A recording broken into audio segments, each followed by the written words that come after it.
Bonsoir, bien-aimés dans le Seigneur. C'est un grand plaisir de nous retrouver encore dans ce moment d'enseignement. Nous sommes en train de parler sur l'inspiration des Écritures. Mais si vous remarquez bien, moi j'ai voulu rendre ça pratique. Je ne voulais pas seulement donner l'inspiration des Écritures, comment on a rédigé la Bible, mais beaucoup plus pour moi l'important c'était de savoir maintenant moi, face à cette inspiration qui a été donnée à certaines personnes pour rédiger les Écritures, qu'est-ce que je bénéficie, qu'est-ce que j'apprends, qu'est-ce qui peut se passer dans ma vie chrétienne, dans ma relation avec Dieu par rapport à toutes ces informations que je vais recevoir. C'est pour ça que vous allez remarquer, je parle de l'inspiration des Écritures, mais en même temps, j'insiste beaucoup sur comment maintenant Dieu nous inspire à nous, comment il se révèle à nous. Et c'est comme ça qu'on va comprendre les anciens de la Bible, ceux qui ont, quand je dis les anciens, c'est-à-dire ceux qui ont écrit les 5 livres de Moïse, quand Moïse a écrit Genèse, Exode, ainsi de suite, les premiers 5 livres.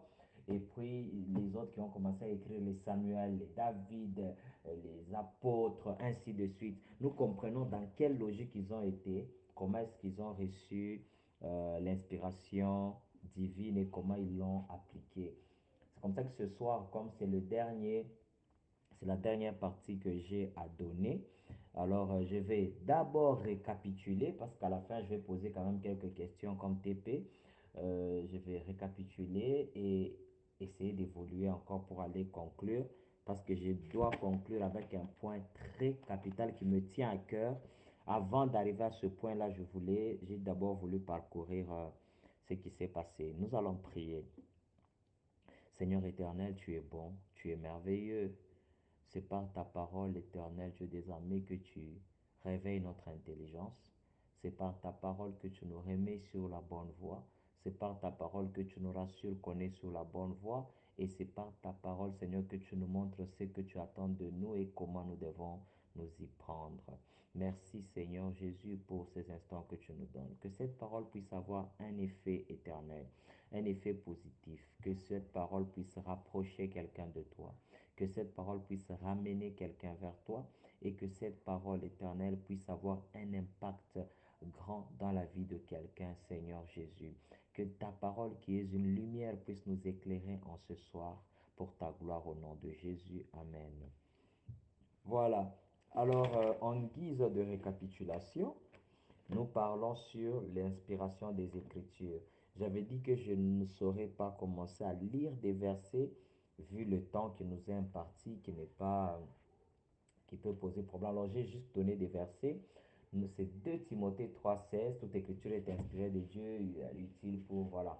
Alors, nous sommes dans 2 Timothée 3,16, Hébreux 1,1, 1 Pierre 1,21. Ce sont nos versets de base sur lesquels on s'est basé pour parler de l'inspiration des Écritures. Nous parlons de l'inspiration des Écritures parce que nous pensons que c'est Dieu qui a inspiré les gens qui ont écrit les livres que nous avons jusqu'aujourd'hui. Et la Bible a connu beaucoup de secousses, beaucoup de gens ont essayé de l'étouffer, de la réduire, de la retirer même du monde.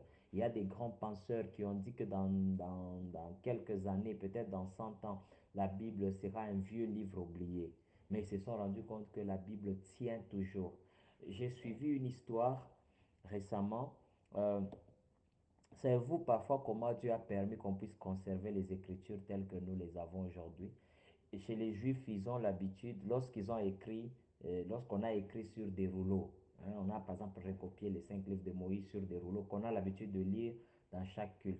Lorsque le rouleau est devenu vieux, les scribes ou les copistes, ils vont prendre des nouveaux rouleaux. Ils vont copier sur le nouveau rouleau, mais l'ancien rouleau, on ne jette pas, on ne brûle pas. Qu'est-ce qu'ils faisaient? Ils ont pris ces rouleaux, ils vont les enterrer. Ils font un enterrement comme nous enterrons les morts chez les gens avec des humains. C'est-à-dire, ils vont faire toute une cérémonie, ils vont accompagner le livre, ils vont l'accompagner jusque là où on va enterrer le rouleau. On enterre le rouleau, on fait la cérémonie, on couvre et puis c'est fini. Et maintenant, lorsqu'on est venu brûler Israël, vous connaissez la guerre avec les Assyriens, selon les prophéties d'Ésaïe, la guerre avec les Babyloniens, selon les prophéties de Jérémie. Maintenant, dans ces moments ou même dans d'autres guerres, il y avait toujours des gens, avant de fuir Israël, ils allaient récupérer, ils vont creuser la tombe, ils récupèrent ces ouvrages-là, ils fuient avec.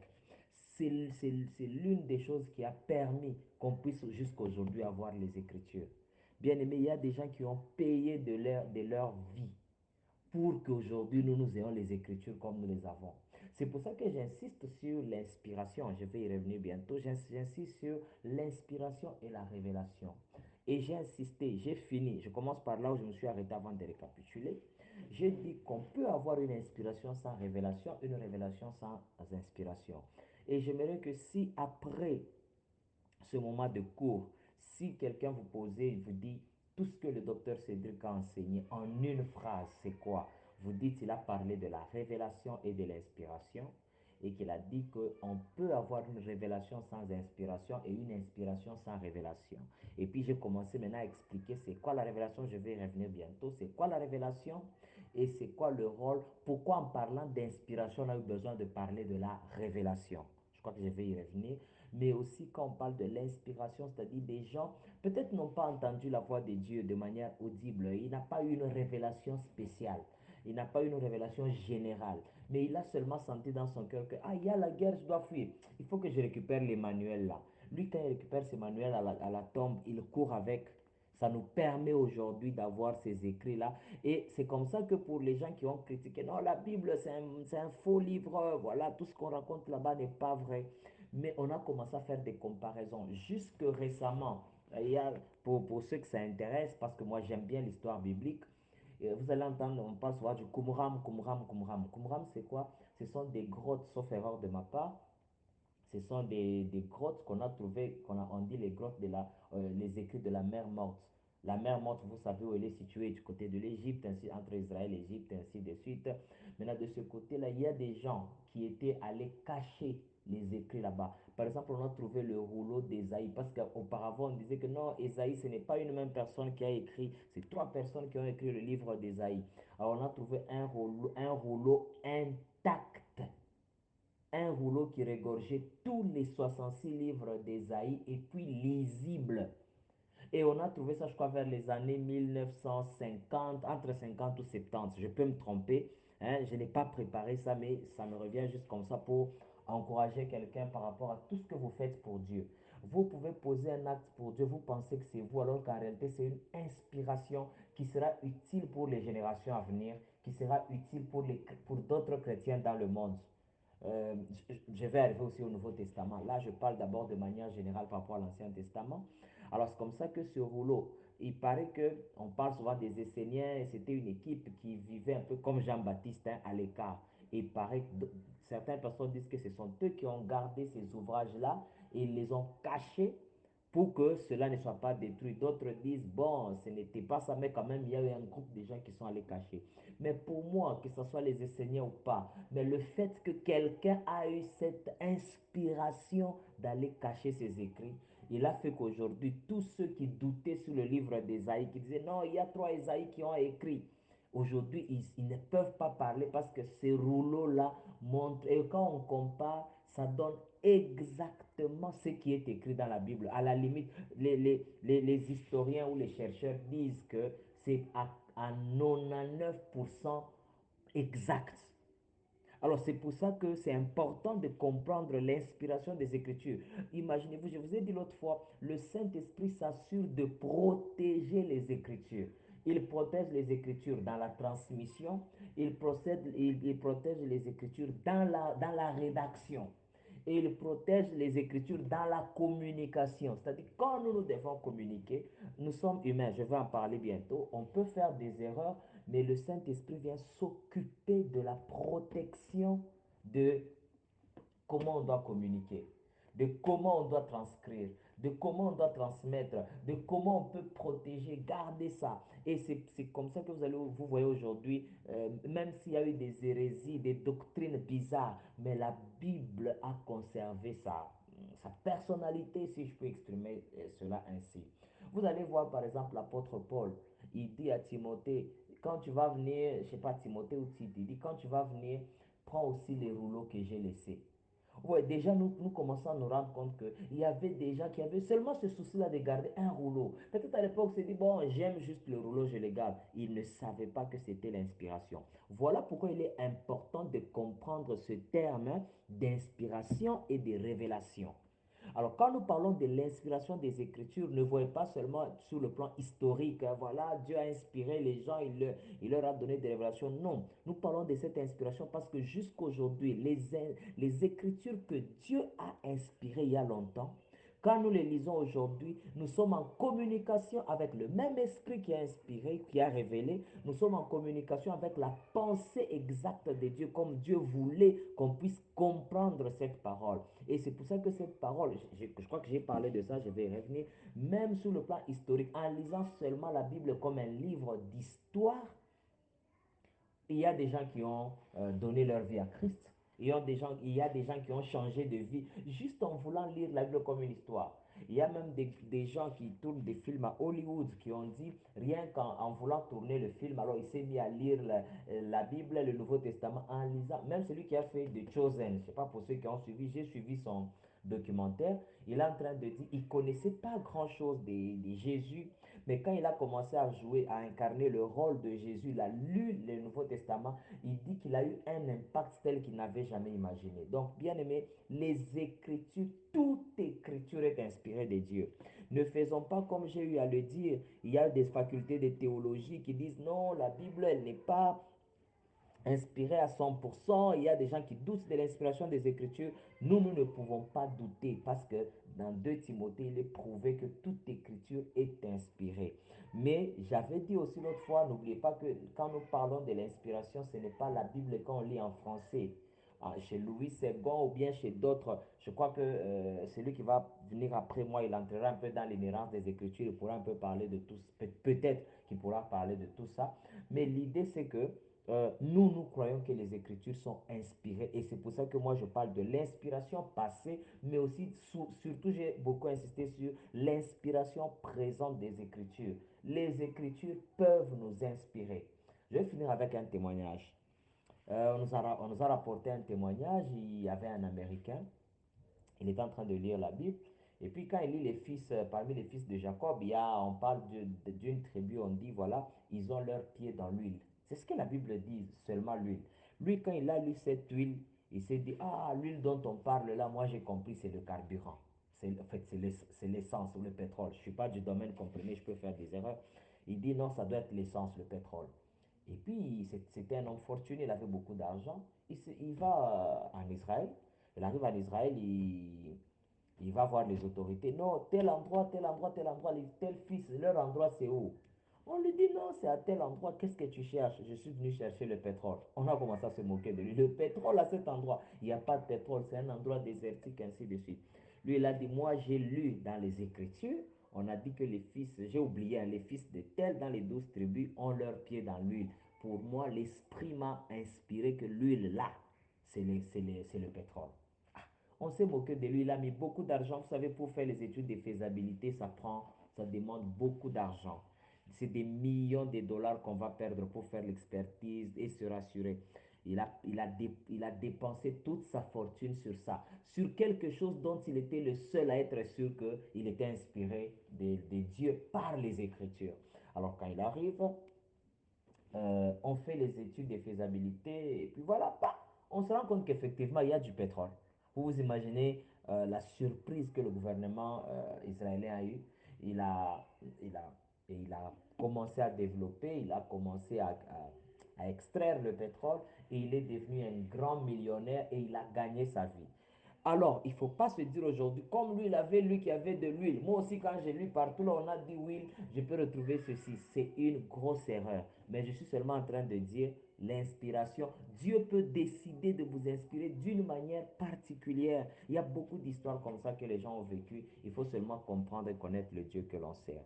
Alors, c'est comme ça que cela m'amène. D'abord, j'ai donné tous ces encouragements pour amener quelqu'un à croire dans l'inspiration des Écritures. Ne soyez pas comme, je vous ai parlé l'autre fois d'un certain professeur Henri Blocher, qui lui, c'est un prof de théologie, un grand théologien, mais lui dit qu'il ne croit pas. Il est l'un des défenseurs de la doctrine qui dit qu'on ne peut pas croire dans l'inspiration des Écritures.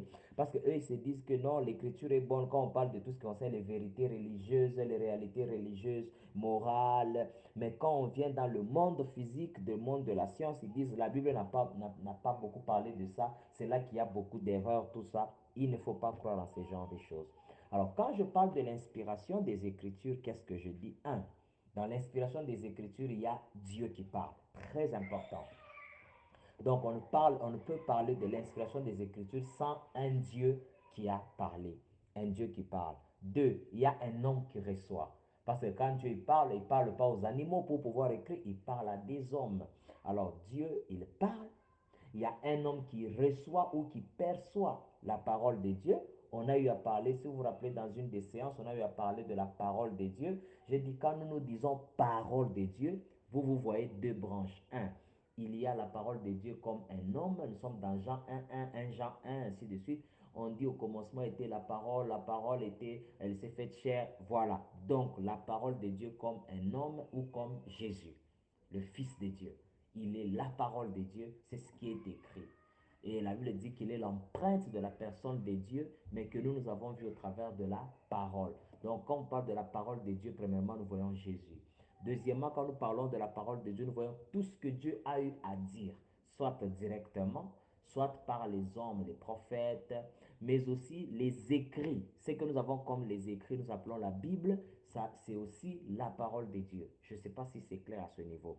Alors, nous sommes en train de dire un Dieu qui parle. Je viens d'expliquer la parole de Dieu, de comment Dieu parle, parce que la Bible dit dans les anciens temps, Dieu, après avoir parlé par les prophètes, aujourd'hui Dieu parle par le Fils. Donc vous voyez que Dieu parle par le Fils, parce que le Fils est la parole de Dieu, le Fils est l'expression l'expression de ce que Dieu veut dire, de ce que Dieu a toujours pensé dire au monde. Voilà, là je ne vais pas trop revenir sur ces enseignements-là. Comme c'est le dernier jour, c'est pour ça que je fais une récapitulation rapide. Alors, au niveau de l'inspiration, je viens de dire un Dieu qui parle, un homme qui reçoit, puis retransmet ce qu'il a reçu. Donc, Dieu parle, Ésaïe reçoit, il transmet, il écrit ce que Dieu lui a dit. Jérémie, Dieu parle, il reçoit, il retranscrit. Amos, il reçoit, il retranscrit. Pierre, il reçoit, il parle à Marc. Marc écrit, ou bien lui-même, le livre de Pierre. Bon, je ne sais pas s'il a écrit par sa main, mais c'est Pierre qui fait écrire ou qui écrit. L'apôtre Paul lui-même, il écrit, il fait écrire par la main de quelqu'un d'autre, mais il écrit tout ce qu'il a fait, quoi, il a reçu. C'est pour ça que j'ai dit, il y a un Dieu qui parle, puis un homme qui reçoit. Mais quand ces hommes ont fini d'écrire, ils écrivent pour qui? Ils écrivent pour que d'autres hommes puissent se mettre devant le texte, le lire. Oh, et à chaque étape, quand Dieu parle, on va y arriver par inspiration, par révélation, mais l'homme qui reçoit, il reçoit aussi la révélation ou l'inspiration. Donc l'homme, quand il capte la parole de Dieu, il peut la capter sous forme d'une inspiration, il peut la capter sous forme d'une révélation. Je vais entrer dans les détails bientôt. Et maintenant, l'homme, quand il a fini de transmettre, il y a d'autres hommes qui reçoivent le texte, comme nous, quand nous sommes en train de lire, quand on nous évangélise, nous venons maintenant devant le texte. Et quatrièmement, il y aura maintenant une communauté, c'est-à-dire quand nous parlons de ça dans une communauté, l'église locale, au milieu des frères, eux aussi, ils ont eu à lire, ils ont eu une inspiration, ils commencent à juger. C'est pour ça que la Bible dit examiner, on nous demande d'examiner. La Bible dit ne faites pas foi à tout esprit, mais examinez toutes les prophéties, examinez les prophéties, examinez toutes choses. Donc vous allez voir que il y a toute une communauté. Et même quand Dieu vous a inspiré, ça c'est très important. Chaque fois que vous êtes sûr que Dieu vous a inspiré ou vous a révélé, n'ayez pas peur que d'autres personnes puissent examiner. Parce qu'aujourd'hui, le danger, c'est que quelqu'un, non, moi c'est Dieu qui m'a parlé, moi je dormais, et puis Dieu m'a montré ça. Donc ce que Dieu m'a montré, c'est ça. Dieu, quand il vous montre, il sait qu'il y a une communauté qui doit juger, qui doit examiner, parce que c'est lui-même qui nous a dit qu'on ne doit pas faire foi à tout esprit. Donc, vous, oui, vous avez eu un esprit qui vous a parlé, qui vous a inspiré. Parce que même le diable, j'ai eu à parler de ça, je crois, à la première séance. Même le diable, il peut inspirer les gens. Alors, Nous devons éviter quand on a reçu une inspiration, se dire ça c'est pour moi, personne n'a rien à dire sur ça. L'apôtre Pierre est en train de dire qu'aucune révélation ne soit, qu'aucune prophétie ne soit d'une interprétation personnelle ou particulière. Non. Donc, il faut faire très attention, il faut être équilibré. Quand on a reçu, il faut prendre ce qu'on a reçu comme inspiration, révélation, à la lumière, je crois que je suis entré dans ça les autres fois, à la lumière de la parole de Dieu. Et c'est à la lumière de la parole de Dieu qu'on va commencer à voir quelques concordances. Je ne suis pas en train de dire que tout ce qu'on doit faire est écrit dans la parole. Non, mais je dis il faut regarder par rapport à la parole. Vous allez voir, par exemple, Dieu peut vous inspirer aujourd'hui pour prier pour votre maison, prenez de l'eau, versez de l'eau dans les quatre coins de la parcelle. Maintenant, il ne faut pas arriver le lendemain, commencer à dire à partir d'aujourd'hui, quand tu dois prier vers 19 h, prends de l'eau, mais seulement dans les coins de la parcelle, ça va marcher. Non. Ça peut être une inspiration qui est venue pour vous, mais ça ne veut pas dire que tout le temps vous devriez être en train de faire ça. Voilà. Alors, un Dieu qui parle, un homme qui reçoit puis retransmet, moi qui suis devant le texte en train de lire, puis une communauté qui va examiner pour voir si cela est vrai. Dans Actes, la Bible dit les disciples de Béret, on parle de leurs sentiments qui étaient plus nobles, des bons sentiments. Mais la Bible dit ils examinaient. Imaginez-vous, l'apôtre Paul parle de la part de Jésus, Jésus qui lui est apparu comme ça, en live, s'il faut utiliser les termes d'aujourd'hui. Jésus lui apparaît en live, l'apôtre Paul leur parle de ce que Jésus a eu à dire, mais vous allez remarquer que les disciples de Béret, ils vont vérifier par rapport à la parole. Or, tout ce que l'apôtre Paul dit, ça ne veut pas dire que c'était écrit dans l'Ancien Testament. Ça ne veut pas dire, parce qu'il y a même d'autres choses que l'apôtre Paul a écrit avant certains livres du Nouveau Testament ou les quatre évangiles. Il y a des livres qui sont antérieurs aux quatre évangiles. Alors, mais l'apôtre Paul, lui qui a reçu la parole de Christ comme ça en live, directement, Dieu lui parle, Jésus lui parle. Mais il y avait des disciples de Béret qui sont allés examiner, la Bible dit, pour voir si ce qu'on leur disait était correct ou conforme. Je ne sais pas si vous commencez un peu à voir. Donc, surtout nous, serviteurs de Dieu, il ne faut pas dire non, moi c'est Dieu qui m'a parlé, il faut absolument suivre. Non, il faut laisser aux autres la possibilité d'examiner. C'est très important. C'est à cela qu'on a les écrits aussi qui sont une source d'inspiration. Alors, Dieu, il va parler, soit Dieu parle par révélation, donc, il vient, je vais définir bientôt la révélation. Dieu parle par une révélation qui peut être une révélation historique sur base de l'histoire, comment Dieu a marché avec les gens. Il peut se révéler à nous, ou il peut se révéler de manière progressive, étape par étape. Il vient nous parler étape par étape sur la manière dont les choses doivent se passer dans la vie. Mais deuxièmement, Dieu peut aussi se révéler de manière générale. Dieu peut aussi se révéler par des actes. J'ai dit la fois passée que les actes ou gestes, en hébreu, le mot c'est davar. Ça veut dire parole et geste. Alors, quand on dit que Dieu se révèle par des actes, ça dit c'est par des actes de la parole ou par des actes des gestes. Il a posé des actions puissantes, voilà. Et on a vu un Dieu qui se révèle. J'ai parlé la fois passée de Moïse qui voit un buisson ardent. Dieu se révèle par un acte, une action. Moïse voit l'action. Puis dans le buisson, il y a une voix qui sort et qui vient lui parler. Alors, maintenant, dans la manière dont Dieu va venir se révéler historiquement, progressivement, par les actes, par les gestes, alors il le fait en venant inspirer les hommes. Je crois que j'ai eu à définir toutes ces choses, mais je vais encore y revenir. Il va venir par l'inspiration, ok?